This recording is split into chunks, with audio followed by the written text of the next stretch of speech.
On a desolate stretch of the Alabama highway, a black man drives his red sports car through the early morning mist, but his peace is quickly shattered when the flashing lights of a police cruiser appear in his rearview mirror. Snide remarks rapidly escalate into blatant abuse of power as the officer becomes fixated on the heavy safe in the backseat. Tension peaks when he forcibly pries it open despite clear warnings, only to trigger a high-tech security system that delivers an unexpected lesson.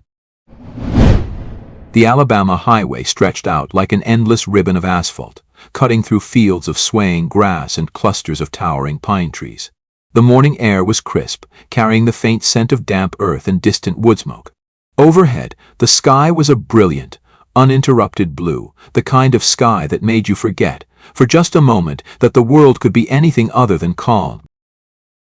Darius Walker let one hand rest loosely on the steering wheel of his car, his fingers tapping against the leather grip in time with the smooth jazz spilling from the speakers. It was a good morning for a drive, one of those rare, unhurried moments where the road belonged to him alone. The low hum of the engine beneath him was steady, a familiar rhythm that matched his heartbeat. He exhaled slowly, allowing himself to sink into the moment, to let the world outside blur into a peaceful haze. His car, a sleek red sports coupe, wasn't anything extravagant, but it stood out on the road. He knew that. He also knew that some people, certain kinds of people, would see the combination of a black man and a fast car and assume things. He had spent enough years in the military, traveled enough of the world, to understand that no matter how much he carried himself with dignity, no matter how clean his record was, how polite or measured his words were, there were always those who would see only what they wanted to see. Still, he wasn't worried. Not yet.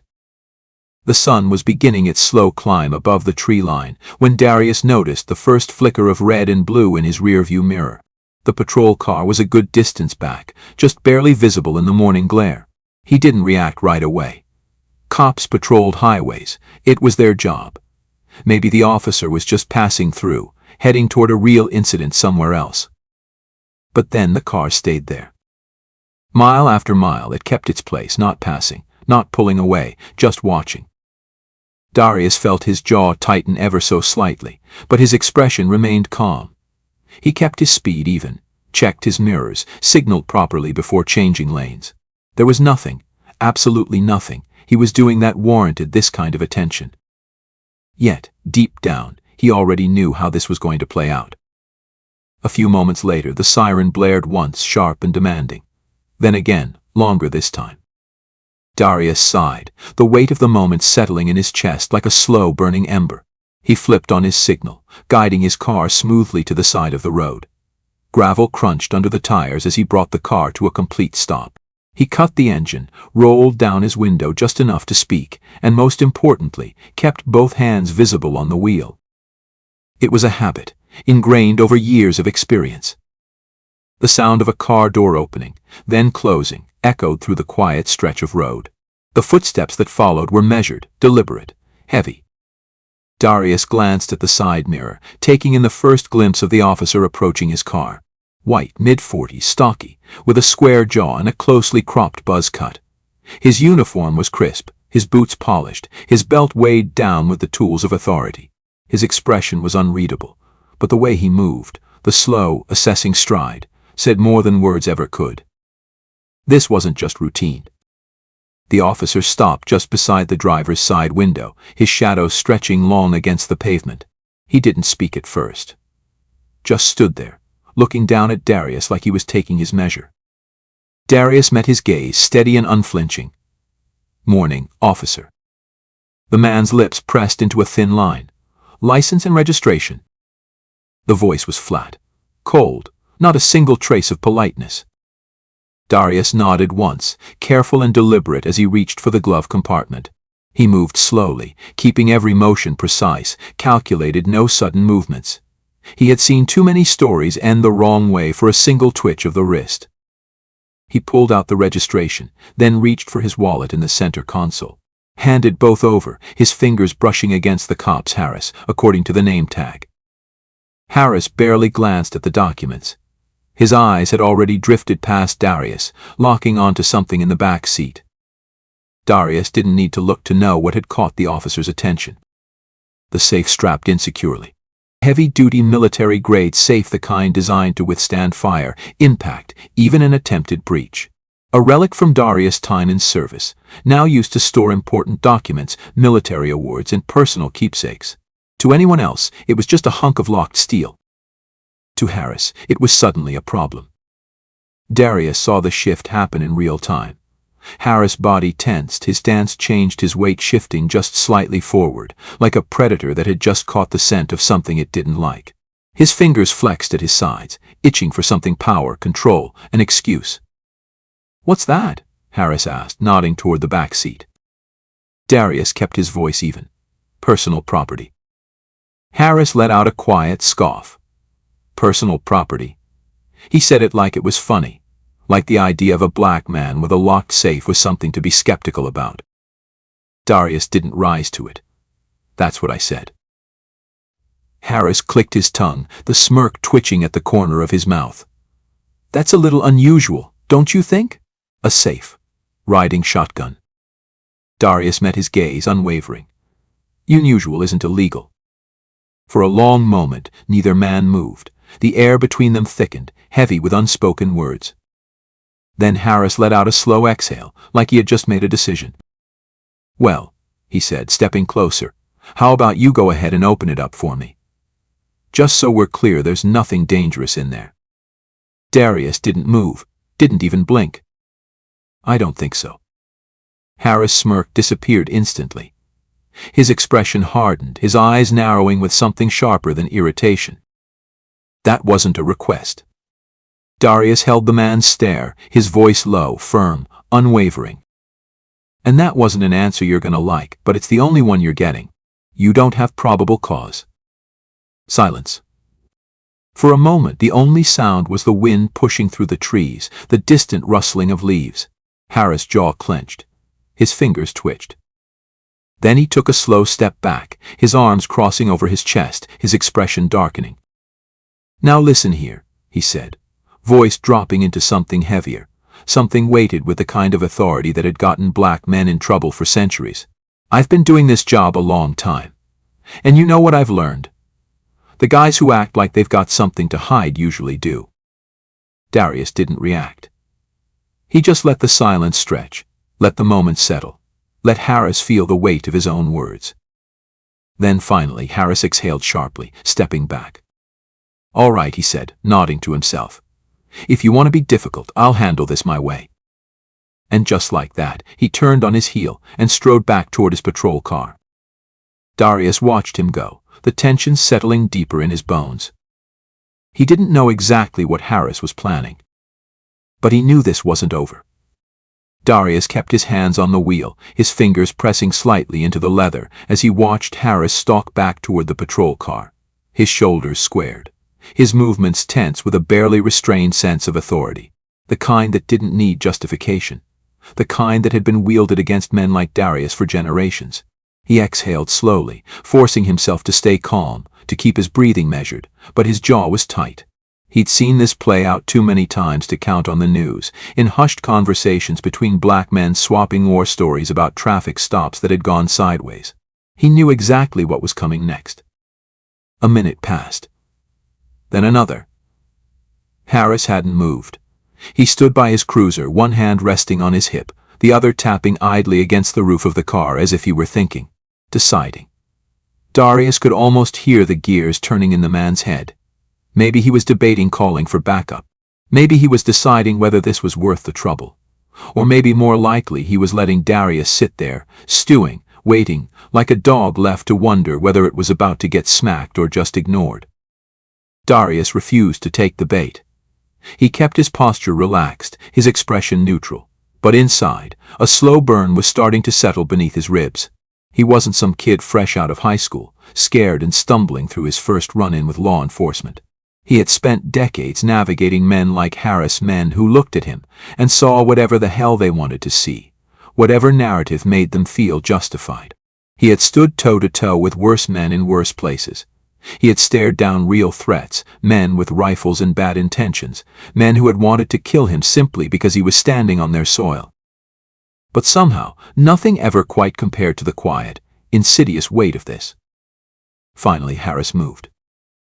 The officer strode back toward the car, his expression unchanged, but there was something in the way he carried himself now, a confidence, a decision made. He stopped just short of the window, letting the silence stretch a little too long before speaking. "Well," he said, voice lazy casual, like they were just two guys chatting on the side of the road. "I just ran your plates. Car's clean. No warrants. No tickets. Not even a parking violation. Guess that means you're one of the good ones." Darius felt his stomach tighten, his grip on the wheel flex ever so slightly. He didn't take the bait. He didn't rise to it. That was what Harris wanted, a reaction. A slip. A reason. So Darius just looked at him. "Guess so." Harris tilted his head, like he was waiting for something more. When it didn't come, he let out a small chuckle, shaking his head. "Man, you're one cold son of a bitch, huh? All locked up tight. I get it. Probably been through this enough times to know the drill." His gaze flickered to the safe in the back again, his smirk returning. "But see, here's the thing I don't like, question marks. And you, sitting here with that big ol' safe riding in the back seat. That's a question mark." Darius said nothing. Harris leaned down slightly, resting one arm against the edge of the open window, his voice dropping just enough to make it clear that this right here was the moment where things shifted. "So why don't we make this real simple? You pop the safe open, let me take a look, and we both go about our day." Darius met his gaze without blinking. "No." Harris blinked just once. Then his lips curled back, slow and deliberate. Darius kept his voice level, calm. "You don't have probable cause. And unless you're telling me I'm under arrest, I have no obligation to open that safe for you." Harris exhaled sharply through his nose, shaking his head like he was disappointed. "Man, you really don't make this easy, do you?" He stood up straight again, cracking his knuckles absent-mindedly. "See, this is what I don't get. If there's nothing to hide, why make it a fight? Why not just save us both the trouble?" Darius just stared at him, let the silence settle between them, thick and heavy. Harris' smirk twitched. "Yeah, that's what I thought." He took a step back, rolling his shoulders, glancing down the empty stretch of highway like he was weighing his options. Then, with a shrug, he reached for his radio. "All right," he muttered. "Guess we're doing this the hard way." Darius felt it then, the shift, the real shift, the moment where the game turned into something else. Harris had made up his mind. There was no probable cause, no real reason to escalate this, but that had never mattered, had it? This had never been about the safe, or the car, or even the stop itself. This was about power. Darius let out a slow breath, his heartbeat steady, his muscles coiled beneath his skin. Whatever Harris was about to do, whatever excuse he was about to conjure up, Darius knew one thing for certain. This was far from over. Harris let out a bark of laughter. "The only mistake here is thinking you can roll down my highway with a mystery box in the back seat and not expect me to take a look." He stepped forward, gripping the crowbar with both hands now. "So I'll ask you one last time. You gonna open that safe, or am I?" Darius didn't blink. "Go ahead." "Go ahead." Harris' smirk widened, like he had just won. He planted his feet, wedged the crowbar under the edge of the safe. And that's when Darius pulled out his phone. He unlocked the screen with a swift movement, thumb pressing down to start recording just as Harris braced himself to pry the safe open. The camera lens caught the officer's smug expression, the self-satisfied glint in his eye, as he exerted pressure against the reinforced steel. The hiss came first. Then boom.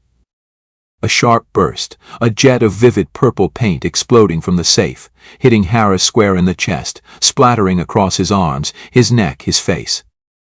For a moment, Harris stood frozen, stunned, uncomprehending. Then he stumbled backward, hands flying up as if to shield himself, but the paint had already spread, thick and impossible to wipe away. What the— His voice broke into a strangled shout as he swiped at his face, only making it worse. The deep purple streaked across his cheeks, his nose, his uniform staining everything it touched, marking him for exactly what he was. Darius tilted his phone slightly, making sure to get every second of it. His voice was calm, steady. "That," he said, "is a security system. You didn't listen." Harris was panting now, his face twisting in rage and panic.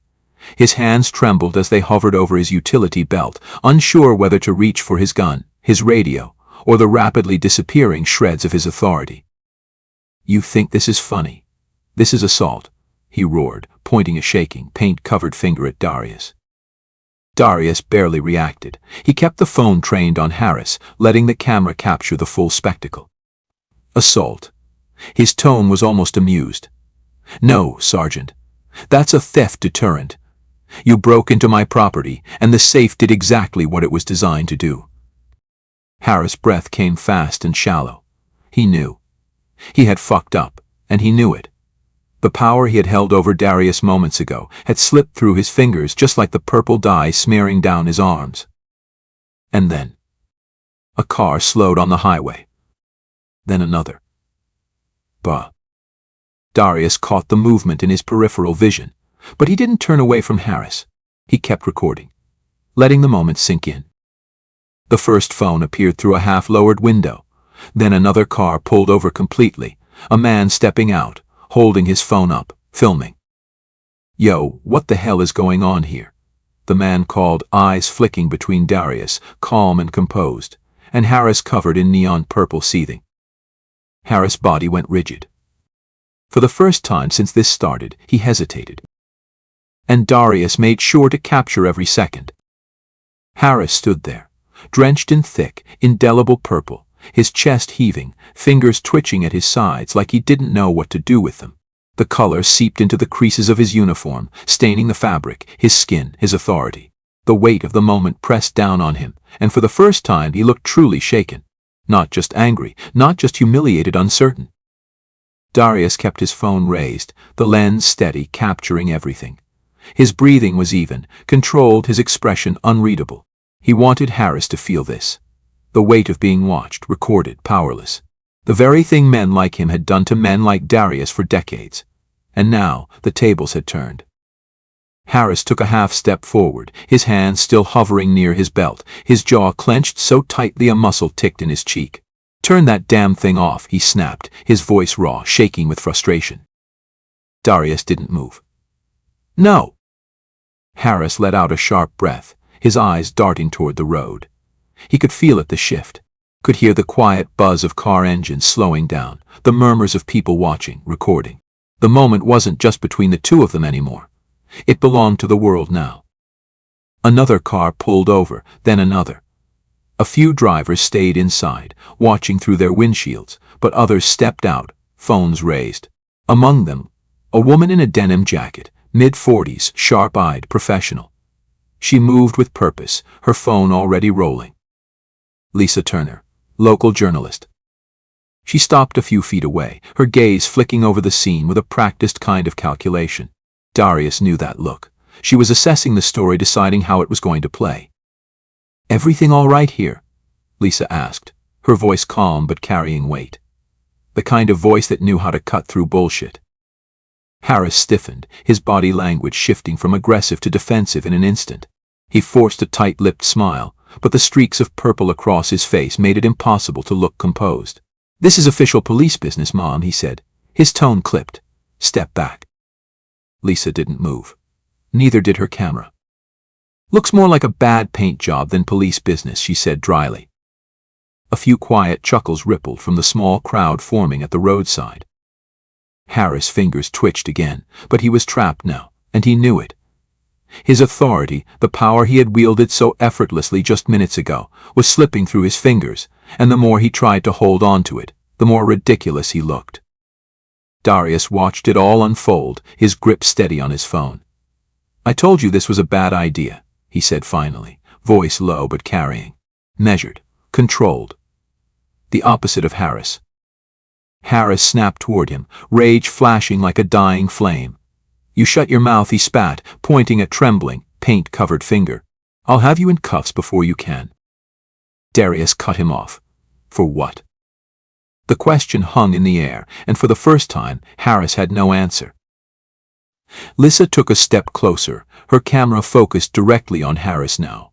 "That's a good question, Sergeant," she said smoothly. "What exactly is the charge here?" Harris' mouth opened, then closed. He swallowed hard, glancing at the growing number of phones pointed at him. He was trapped, cornered by his own actions. Darius watched the realization settle in. Watched as Harris' shoulders, once squared with authority, began to droop under the weight of public scrutiny. Harris turned abruptly, stomping toward his patrol car. He grabbed a canteen from the front seat, desperately splashing water over his face, his arms, his uniform. The purple only spread, soaking deeper, staining worse. A few more chuckles from the roadside. Lisa kept rolling. "Sergeant, are you aware that indelible security dye is designed to last for days? Water won't help." Darius almost smiled. Almost. Harris slammed the canteen down on the roof of his car. His breath was ragged, his hands shaking with the sheer force of how badly he had lost control. He threw one last glare at Darius, but this time it wasn't just anger. It was fear. Not fear of Darius. Fear of what came next. Darius just pocketed his phone. "Anything else, Sergeant?" His voice was even. Calm. In control. Lisa was still holding her phone, scrolling through something, her brow furrowing as she focused in on the screen. The people around them were already murmuring, some shaking their heads, others chuckling under their breath, but Lisa's expression was shifting, sharpening. Then she stopped, her thumb hovering over the screen, her breath catching just slightly. Her head snapped up, eyes locking onto Darius with sudden recognition. "Wait a second," she muttered, tilting her phone, comparing whatever she was looking at to the man standing in front of her. "Hold on," she squinted, her voice gaining urgency. Then her eyes widened. "Oh shit!" The shift was immediate. Lisa took a half step forward, her camera now fully trained on Darius. She started, then turned the phone so that the others could see the screen. A Google search, a name, a photo, a title. "You're General Darius Walker?" The name hit the air like a live wire. The murmurs around them spiked into a ripple of shock. A few people gasped outright. Someone cursed under their breath. And Harris, still dripping in purple, still humiliated, still standing there with his fists clenched at his sides, went completely, utterly still. Darius let the moment breathe. He didn't react, didn't confirm or deny, just let the weight of the revelation settle. He saw it play out across every face in the small crowd, the realization, the dawning horror, the slow processing of just how badly Harris had fucked up. Then, finally, Darius exhaled, tilting his head just slightly, his voice quiet but firm. "Yes." Nothing else. Just that single word. Lisa let out a low whistle, pushing her hair back as she glanced at Harris, her eyes flicking over the mess he had made for himself. "Oh man," she muttered under her breath, her tone somewhere between disbelief and amusement. "That is so much worse for you." Harris didn't respond. He couldn't. His skin, where it wasn't stained purple, had gone ashen. His jaw was locked, his hands clenched so tightly that his knuckles had turned white. The shift in power, the real shift, had just landed like a freight train, and there was no crawling out from under it now. Because Darius wasn't just some black man on the side of the road. He wasn't just a name on a driver's license. He was a retired general of the United States Army, a decorated veteran, a man with influence, with connections, with power. And Harris had just violated his rights on camera, in broad daylight, with a growing audience and an internet that was already watching. Lisa turned her phone back toward herself, barely containing her excitement. "Oh, this is about to blow up," she muttered. This is going to be everywhere." And she was right. By the time Darius finally pulled away from the roadside, the video had already started spreading. The headlines came within the hour. Decorated general harassed by police in Alabama traffic stop.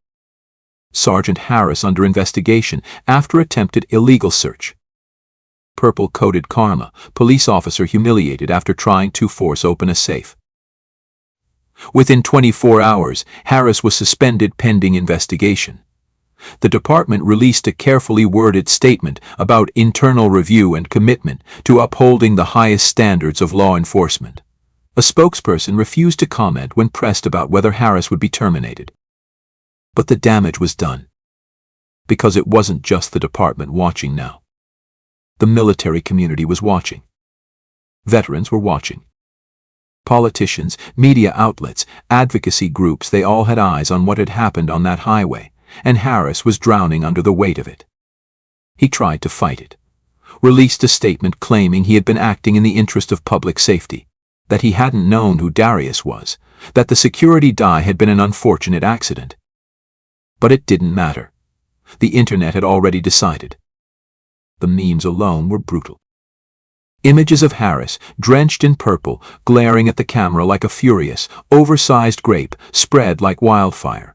The hashtags started trending. Purple Reckoning. Sergeant Stain.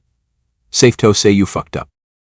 His fellow officers, the ones who had probably shared beers with him, swapped stories, laughed at the same jokes, were suddenly very, very quiet. And just like that, his career was as stained as his uniform. Darius didn't follow the media storm closely. He didn't need to. A week later, he was sitting on a park bench, the late afternoon sun filtering through the trees, casting long golden shadows on the pavement. His phone buzzed on the wooden slats beside him. Another notification, another article, another update. He glanced at it, saw Harris' name in the preview text, then turned it over so the screen faced down. He didn't need to read it to know how the story ended.